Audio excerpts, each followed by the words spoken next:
Mabuhay, Kamustika, welcome, how are you? This is Bob from Love Beyond the Sea, a Filipina with time on her hands, dealing with boredom. Sometimes my titles are from songs. Certain songs remind me of titles, like Lee Greenwood's song, Ring on Her Finger and Time on Her Hands. When I was a country music DJ way back when in South Dakota, that was either a song at the time or real close to it, I believe. And I just thought that was a nice, tricky title. I mean, it made sense.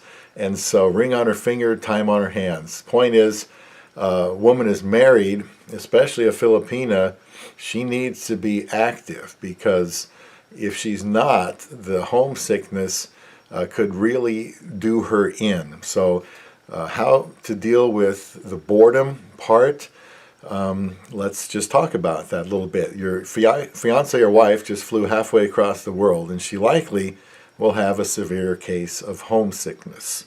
There's nothing that you can do to prevent it. You can't speed up the end of it, but there are some things you can do to help, and that's not really the part of this video. This is just dealing with boredom.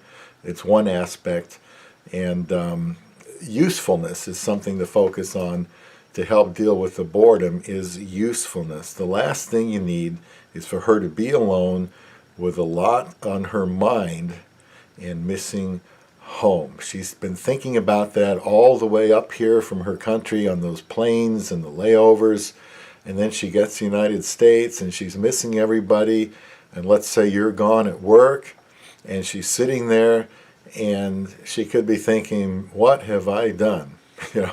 I thought this sounded like a good idea, but there's nothing to do here. So what can she do? Number one, helping her find a job probably is the best thing that you can do to keep her from being bored. I helped my wife find a job through a temporary agency. Now she's full-time where I work. In fact, one of the guys coming off of third shift told me, hey, why don't you try contact the temporary agency? The boss here just told me they're looking to hire people, so they'll give preference to someone that is a relative or a friend of somebody here. So I thought, perfect, Eyes wanted to work with me, and I thought, okay, hon, I'll pray for that, but boy, I don't know how that's going to happen.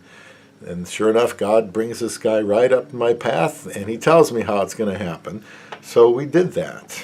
Got my wife a job through a temporary agency, and it took a few weeks. You got to get drug tested. You have to do like a math exam and English test and go through those hoops, and it worked out. She was here. She worked temporarily for about 13 months, and she got hired full-time, and I don't think she's been full-time for a year yet, but she's got a couple of raises, and she's doing great.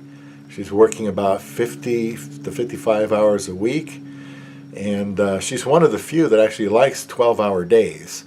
They work 12-hour days, Monday, Wednesday, Thursday one week, and then the next week, Wednesday, Thursday, Friday one week, and the next week Monday, Tuesday, Saturday, Sunday. And the rest of the time is off. So they work 7 12-hour days out of 14. She loves it. She's younger, but she can handle it, and she works overtime. She does this to help her family, and that's the main reason that she came to another country to look for a husband, and that's to be able to provide help for her family, and not just her family, but also herself. And so you are a very big help to her that way, and you should appreciate that she wants to help her family. But if she doesn't work, you'll be the one that will be helping the family.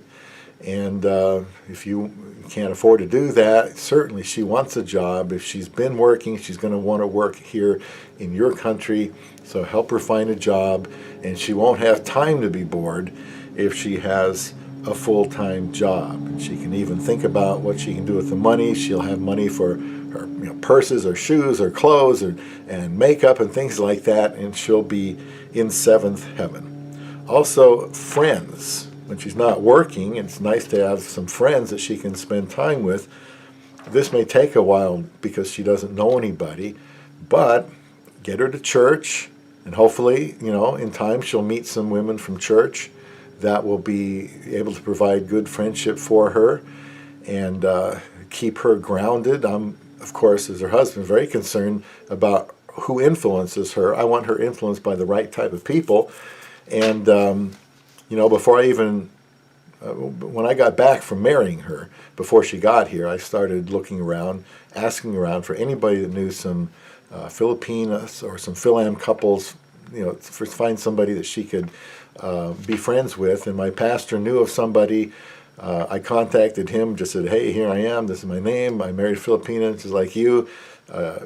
She's going to need somebody that could be a good influence on her. I've heard your wife, could be a good influence on my wife. And he, was welcomed us into their household, and they've been over to our place. And this is a woman that lives, less than a mile away. My wife can drive there and spend time with her and her family. There's another older Filipina that we know that can be a good influence on her. And then there's a woman about her own age. It's not a Filipina, but she's a woman at church, and Isa likes her. And those three women have been her primary influences. And you want to pray for, because you don't know where they are right away, pray for good influences on your wife so that when she's not at work, she has women that will be a good influence on her, keep her grounded, and make her time here in the United States, if you're in the United States, well worth it. I thought about having her volunteer somewhere, like at a church, but because that is worthwhile. But she wanted to work, and we found her that temporary job so quickly, she hasn't looked back. If you are married, if you marry the main breadwinner, as I said, she's not going to want to just sit home. She's going to want to continue to provide, knowing that she can provide a lot more by working. And Filipinas, Asian women, maybe in particular, they're good workers. Filipinas are good workers. My wife, on another shift she worked the other day, and the supervisor said, hey, would you like to work on my shift? Well, of course he does, because she's a great worker, and she's polite, she's respectful, she's humble, she's hardworking. She wants to do a good job, and they need more people like her. That's what I tell her. So she gets her ego stroked, at work. I try to stroke her ego, of course, here as her husband, and tell her all the ways I love her, all the ways she's amazing to me. And I don't think my wife is bored now, but if when she gets here, you got a task on your hands, she's not going to be happy. If she's been active in the Philippines, working 10, 12 hours a day to help her whole family, maybe extended family, she's not going to want to just sit around and do nothing. Don't make the mistake of thinking she will be fine simply because she is not in the Philippines. Many Filipinas, maybe 75% of them, would like to leave, but just keep this in mind. They want to be useful too, to you and to their family back home. So dealing with boredom, probably the best thing you can do.